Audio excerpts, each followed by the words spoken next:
This is a Guide Your Light network production, creating podcasts with purpose.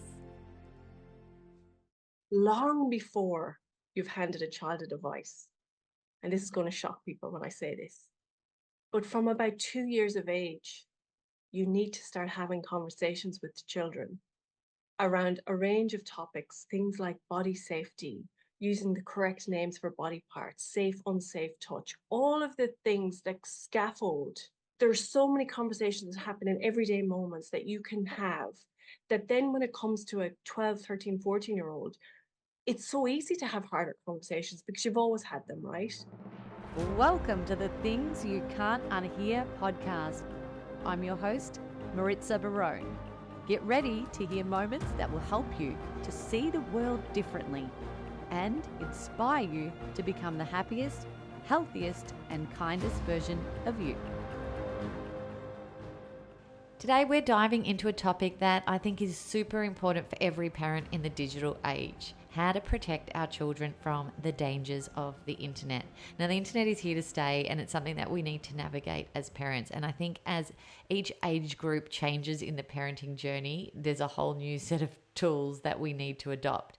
But what I think this conversation will do for you today is to really help you understand the foundations of the relationships that we need to build with our children so that we can have conversations if difficulties arise due to their internet usage. Now, joining me today is a child and parenting psychologist. Her name is Aisling O'Connor, all the way from Ireland, and she recently shared a reel on Instagram that went viral with over 11 million people watching it and sharing it. She'll talk about why this reel had so much impact and why she thinks it hit so many people. But during this conversation, we really touch on a number of different strategies that parents can use to set healthy boundaries for phone use and really start the conversations within their own household so their children understand that they are safe no matter what and they can always come to us if something goes wrong. This topic can feel like a little bit of doom and gloom at times, and we feel powerless as parents to know what to do and what the best steps are to take. But Aisling really helps us and guides us through a conversation, giving us practical advice and strategies and conversation starters within our home that can really help. Now, in Australia, there is discussion about a new law banning social media for under 16s. If you have an under 16-year-old who currently has social media and is not going to be very happy with these changes, we talk about that in this episode as well. So much is packed into this conversation, and I hope it creates some healthy tech habits within your household and within your family. Welcome, Aisling O'Connor, to the Things You Can't Unhear podcast. Thank you so much for being here. You're so welcome. It's great to be here. Thank you. I know it's quite late in Ireland where you're from, so I really appreciate you being able to join us, especially at this time of the evening. It's morning for me in Australia, but you've been kind enough to stay up late and be able to join us because this is an important conversation and work that you've been sharing for a long time that needs to be shared, right? Yeah, very, very passionate about this topic, as you know. So I'm thrilled to be here and stay up late, as you said, because I need every parent to hear this conversation we're going to have. I feel like so many parents get so overwhelmed with this topic because a lot of us didn't grow up with phones and devices and whatnot, but it doesn't have to be that way. There's so much control and power and things that you can do to make changes to prevent the risks for your children. So I'm just excited to talk about it. Well, we're going to be jumping into this, parents. So if you're listening and you're at your wits' end, like many of us parents not knowing how to implement different strategies and our kids not being mad at us for it, and depending on which age group they're in, we're going to be going through some strategies today. So make sure you keep listening. Now, the way I found you, Aisling, was quite interesting. You shared a reel on your Instagram profile a few days ago that has ended up reaching 11 million people, which is Yeah. absolutely crazy. Now, yes, Instagram can be frustrating. Sometimes you feel like you're talking to no one, but this really struck people. Tell me what the reel was about. And I know you remixed it. It wasn't your actual content, but you've reshared it. And I want you to let us know what the reel was about and why you think it hit people so much. Somebody sent it to me, and it's basically this girl. She's probably, I'd say 12, 13, and she gets her first phone. And it shows in like a 60-second or whatever reel that it is, how it starts off. She's super excited and she's so thrilled, and she's there with her friends and they're taking selfies. And it starts to go on a little journey where suddenly the selfies are becoming like a chore, and you can see it in her face. And then it becomes about changing and starting to wear makeup, and she's trying to like put on her makeup in one scene, and suddenly she sees this really inappropriate content. And it just brings on the journey from the start where it's really exciting to becoming almost dependent and addicted, because there's a piece where you can see parents trying to take the phone off her and she's screaming, and she becomes really sad and depressed almost, by the end of the reel. And I just saw it and went, wow. I think instantly I saw the potential in it reaching parents because it provoked such an emotional response, because you saw the journey. More, I think a lot of people are very visual. I certainly am. And when I saw her journey and where she went from this bright, bubbly, young, innocent 12, 13-year-old to a person who was lying in bed so sad, and so different after getting the phone, I just thought, wow, parents need to see this. I think it might hit home, because I've wanted to share this and talk about this so overtly for so long. But anytime I try, it doesn't get met with a lot of engagement. But this felt different because of the fact that you could watch the journey. And as you said, it's now been seen 11 million times. Yeah, it's incredible. Well, as a child psychologist, what makes you so passionate about wanting to share this type of message? This journey actually began when I was still living in Australia. So I lived in Australia up to 4 years ago. I was there for about 15 years. And I just was studying and finished my qualifications and started to work. And I started to read up about the risks online and the impact it was having. And it became very obvious. And then I would work with people in sessions and clients, and I could see the impact it was having. And I read all the research and I was like, wow, this is so big. People need to know about this. And nobody was talking about it. And then I had children. Mm. Now, these two gorgeous humans that I'm so grateful that I have are the most important people in my life. And as a mom, and for any parents that are listening, you'll understand this, that they're everything, and you'll do whatever it takes to protect them. And there are some really, really dangerous risks out there for our children online. And parents don't know about it. And so I'm super passionate for that reason, for my own kids, but also for every other child. I think I just want to protect the children, because it's not their responsibility to protect themselves, right? We're handing young, innocent children with underdeveloped brains devices that can potentially destroy their lives. And they've no way of knowing that. So it's not their fault, it's not their responsibility. But on the flip side, it's also really unfair for parents, because a lot of parents don't know this stuff. So the more we talk about it, which is so great that you're asking me to talk about this tonight or today for you, is because parents can learn this stuff. And then they can do, they can make changes that they need to make once they know the information. Well, your audience grew 15,000 more people overnight from this. So now that you have this bigger audience, what is the main message that you really want to share with us as parents? Because you're saying, yes, it's not these kids who have the responsibility, it's us. So when we do hand this phone over, and we are going to hand the phone over in most situations, because that's the society that we live in these days and how kids are communicating in their teens, what is the main message that you want us to know? And what are some steps that we can take? So the first thing I would be saying is to delay it as long as possible. And I know you've got this amazing social media ban thing happening in Australia, hopefully, that's going to just change everything. And hopefully all the other countries will follow suit. And we'll talk about that in a while. Okay, so you've gone past the delay stage and it's time that you have to do it, right?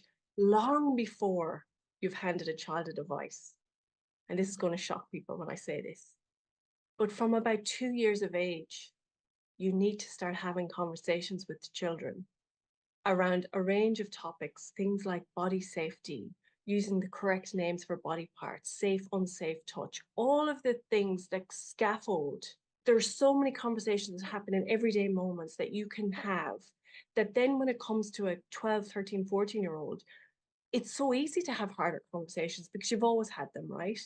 But also it removes any shame, it removes any awkwardness around those type of topics, because you have to talk to children about sex. We know now that the average age that a child is first seeing pornography is 8 years old. And I actually think it's a lot younger. I really do. I see it in the clinic. People, I hear stories. Parents talk to me about what their children are seeing. So if a child stumbles across something that they've never seen before, that they've never discussed with a parent, that's really damaging. Information in itself isn't harmful to children, but the lack of information is. So if a child has been, told at 7 years of age, like I've spoken to my children, one of my children who's that age, about exactly what sex is, because they've asked, right? They've asked, well, how does the two things mix together, the egg and the sperm? Then if they were to see something, it's not going to be as damaging. So these conversations need to happen early and they need to happen often. So they need to know about not pornography as in pornography, that word, but you need to explain these things in an age appropriate way. And there's different ways you can do that, whether your child is 7 or under or older, 8 and above. There's different types of conversation that you have. They need to know what sex is. And I know parents are going to be listening to this going, what? You're telling me to tell my child about sex at 7? Yes, I am. You can have every parental control you want on every device that you have in your house. And you might sit there and think, it's okay, I've got it all locked down, it's all fine. They're not going to see anything. You're not with your child 24/7. Most children are seeing pornography by mistake at a friend's house, on the school bus. Someone who maybe has more kind of sinister motives are showing children pornography. So there's so much you can't control outside of the home. So don't rely on just the parental controls, is what I mean. But the number one thing I'm going to say to you that is so important is your relationship with your child. Okay? There are so many children in every country in the world that are sitting in their bedroom at nighttime, been blackmailed, been fallen, prey of people who are trying to groom them, or sextortion, or all the risks, right? And because they've maybe grown up in a house where they've been constantly punished, or maybe there isn't a strong connection or relationship, they're too afraid to come and speak to a parent. And that's the biggest risk for me. That child that's alone in that bedroom. And I've seen and watched some of the research and some of the findings in Australia where they've shown recordings from people online showing a child in their bedroom crying, and they can hear the parents outside the room, but the child is too afraid to go out and talk to a parent. So your connection and your attachment and your relationship with your child also starts quite early. And to be really mindful that you never threaten to take away a device and never punish by taking away a device, because that just drives behaviors and problems, underground, because they're afraid that you're going to take away that connection to their friends. A lot there, and definitely guilty of taking away the device. I think many parents are in the Yeah. same boat. You think it's Yeah. going to solve all the problems, and you're like, that's going. In my house, we do see a difference when that phone is taken away, and the interactivity in the house is much higher, and they're doing more creative things. So we're starting to have a conversation around why the phone would go for a while, and keep the lines of communication open, because I love that you talk about that. But I'm interested because you talk about the sexual content being your main concern. Is that what you're seeing mostly in your clinic when people are coming to you? Is it the trauma from the sexual content, or the grooming, or that type of issue that is your main concern? Because there's also the flip side of what's happening with friends and bullying and all of that through social media apps and text messaging and group chats. So I want to talk about, those two things as two separate concerns in a way. Okay, so I don't know that any one risk is greater than the other. I think we need to be aware of all of them. The greatest risks, I guess, that we're seeing is, yes, inappropriate content, and this is so far-reaching. It's just so scary. Like, it's Roblox, Minecraft, Spotify, Instagram. All of these have so much inappropriate content that children should not be seeing. Taking enough responsibility to make sure that can't happen. There isn't maybe enough tightness and controls around age verification, all those type of things. And I think we're starting to clamp down a little bit on that. Like Roblox, for example, has come out with new controls where a parent is now going to have to create their own account, and then they can link their child's account, and that way they have more control over whether a child's allowed to add friends and all those type of things. So there is small changes happening. We're moving in the right direction. Let's put it that way. The other things we spoke about, the risks, are things like sextortion, which is massively on the increase and is a huge, huge problem, where again, children are being blackmailed basically, and they're being tricked into thinking they're having conversations with a child, a boy or a girl. There's trust established. It could go on for weeks, it could go on for hours, depends. And what you have to think about here on another point is that when you've got children alone in bedrooms at night with devices, and you've got teenagers with hormones and all the stuff that's happening, it's very easy to make a mistake and send a nude or a picture that you wouldn't maybe have done in the middle of the day. And that's another reason why we shouldn't have devices ever in bedrooms. But anyway, back to the point is that they're being blackmailed once they send a picture, and they're being blackmailed, and very often the blackmail is, I need you to get me more footage. And this is where it gets really scary, because we have siblings, cousins, older children who are recording younger siblings or forcing them to do things to get that footage because they're being blackmailed and threatened. And that's where it's really, really terrifying. So they're huge risks. And then obviously you've mentioned the cyberbullying, we've got addiction, we've got the huge mental health decline, disordered eating. There's so much to think about. Well, if anyone else is feeling overwhelmed, you're not alone. So these are the big red flags. And I think it's important to note them early up in this conversation, because we need to know what you're concerned about as a child psychologist and what you're seeing in clinic and with people. But in order to flip that, let's try and implement some strategies and talk about some strategies so we don't feel overwhelmed and stressed about it. And also, obviously things are very different with different age group children. So if you've got a 7-year-old or you've got a 15-year-old, you're going to be having to have different conversations, different rules and different strategies. Would you say that's correct? For sure, definitely. Like if if you've never spoken to your child about sex, for example, and they're 12, it's a different way of talking about sex than it would be when they're 5, 6, 7. You're leading into those conversations. You mightn't talk to your child about sex at 5, but you know what I mean, when you'd start maybe 6 or 7. So yeah, depending on the age and stage they're at. But there are a few fundamental things that I would think about. So as I said, number one is delay, right? Delay giving a device. Delay, like a device in itself, we should kind of differentiate here. A device in itself isn't harmful. It's the online access portion of it. Now, obviously, you don't want a child sitting on an iPad for 10 hours a day, right? We know that. But there are times when we will, of course, it's probably not much different than watching television if it's not too long in duration. But when there's the online access portion, that's the difference, right? So you want to delay that as long as you possibly can. The second thing I will be thinking about is educating yourself. So before you decide, right, okay, I'm going to let my child have Snapchat or Instagram or whatever, get on there yourself and just look at what it's like. Download the app. If you're going to give them Roblox, download Roblox. You'll be absolutely shocked if you download Roblox and play it for a while and see what's on there. And then you might go, oh gosh, no, I'm not going to give that to my child. So spend a bit of time educating yourself. Educate yourself on things like the different emojis that you can see on your child's phone or that you'll see in their chats, because they all have different meanings. There's a lot of things that way that you can do. Another thing I would do that's really good is creating what we call like a family safety contract. And even if you haven't done this and all your kids have devices and phones, you can still go back and do this now, right? The important piece about this is it's basically getting everybody to sit down and discuss the rules about what's okay, where is it okay to use the phone or the device, how often, how long, when, what part of the house, what websites are they allowed to look at, or what apps are they allowed to download, etc. And the important piece of this is you co-create it. So you're not just sitting down and dictating everything to them. You're getting them to come and say, right, well, this is what I think we should do. I should be allowed.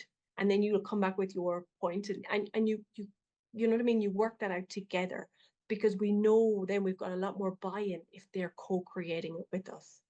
So there's some of the main things I'd be doing. Educating yourself, working really hard on your relationship. This really is the whole foundation of my entire business, is that connection. I actually have a clinic, as you know, it's called Connections Child Psychology for that reason. Like my kids are very young, right?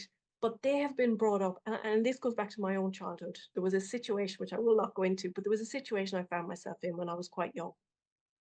And I was terrified, and I was scared, and I was vulnerable, and I couldn't go to my parents. I did not grow up knowing it was okay to go. I was so afraid of what would happen if I told them. So I went to my best friend's mum. So I have worked so hard with Mm. my children to ensure that they never feel that way and that they know they can always come to me. So what that looks like is it looks like not punishing them. Yes, there are boundaries and there are clear, guidelines as to what way we behave and all of that. But there's no harsh punishment if they get that wrong.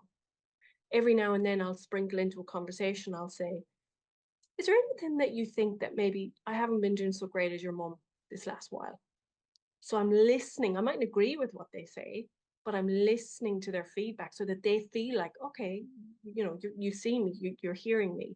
And there's things I'll say like, no matter what you ever do or say, I will always, always love you. And you will never get in trouble if you come and ask me for help ever. And I repeat this like maybe I probably say it like 5, 6, 7 times a year, right? You just sprinkle it in everyday moments because that piece, no matter what happens to them, I never want them in a bedroom on their own, terrified to come to me when someone in an organized crime or wherever is blackmailing them to do awful things, because that to me is the biggest risk. That's really great advice. That safety zone to be able to come to Yeah. you and have that conversation, because that can be the huge difference between things going one way and things going another way. I do want to Yeah, talk for sure. about sort of this. So the social media ban is being discussed at the Mm, moment in Australia, and it is for removal of, well, not allowing anyone under the age of 16 to have any social media apps. The problem I see with that, and I think it's good, but the problem that I see with that is that so many children under the age of 16 already have and use every single day these apps. So I want to talk to you about the conversation that we're going to be needing to have with our 12, 13, 14, 15-year olds who are no mm, longer going to have access to these apps, and how we can navigate that, because I know it's just not going to go down well for a lot of families. no, no, it's not. It's not. But I guess the one good thing about that is you're not making that decision. You're not the bad guy here, right? If we talk about it like that. The other thing I think about this, and I'm actually so excited about that it's happening, and I can see that there's hard parts to it for children, etc. But there's so much good to this. The big thing I see about this is the number one thing I hear from parents, and I'm running a class for them on Thursday night, is the biggest concern they have is, how do I not give my child a phone when everyone else has a phone? How do I hold out when their whole class has a phone? That wipes that problem. As a society, it's no longer a problem because you're just not allowed. So you can't be saying, oh, but everyone else has it or everyone else is allowed on it. It gets rid of that huge pressure if it happens. Now, how do you discuss it with them is you tell them, you're honest and you say, I know this is really awful and none of us know what this is going to look like for a while. And this is going to be hard for a while. And you really validate their experience. So you don't try and fix it. You don't tell them it's going to be okay. As parents, we always try and fix everything for our kids, but you can't fix this. So what you can do is just sit there and go, this is really shit. Excuse my language, but that's what you do. You sit with them and you say, yeah, it's rubbish. This is so rubbish. We'll see how it's going to turn out. We don't know yet. You'll still be able to communicate with your friends because we're not getting rid of phones completely. And I think they're still going to be like YouTube and different things. They can still probably communicate by text, our old way of texting. It's just the apps. It'll be a new way of communicating, but they'll still have that communication, I imagine. Yeah, and I think it's important to start having the conversation now, and that's what I've been doing Yeah, in my house, and yeah, yeah. even sharing the reel that you had shared on your platform that hit 11 million people. That was something that I shared directly with my children and just said, "What do Mm. you think about this?" And they Wow. and they came back to me with their own, different takes on it, and Yep. just getting them to think of things a little differently and empowering them with their own decisions on Yeah, what things are right and wrong. And I think, yeah, that's what you talk about a lot in your work too, which I absolutely love.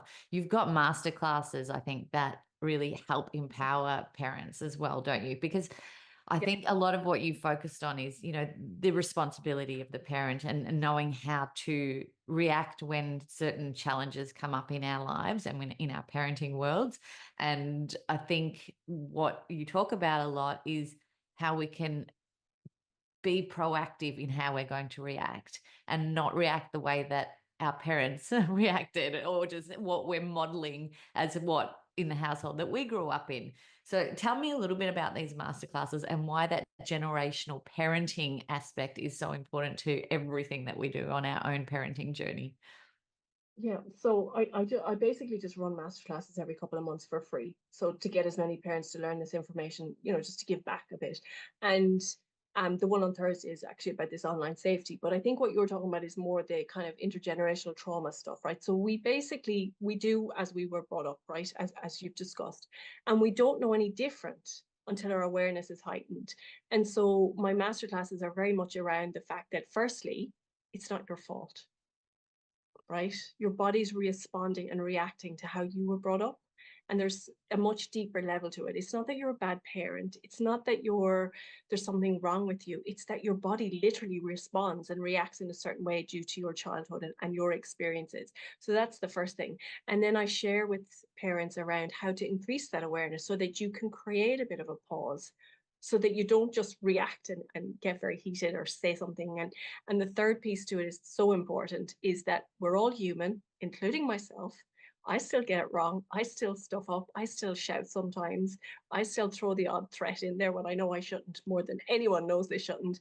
But you can always repair, right? And relationships, for children to be okay in a relationship with a parent, it's been shown. There's a guy called Dr. Tronick, and he did some beautiful research around it. And it shows us that relationships for a child to be okay are 70% rupture and repair, and only 30% where we're really attuned and getting it right. So as long as we've got that statistic or that percentage, we're good.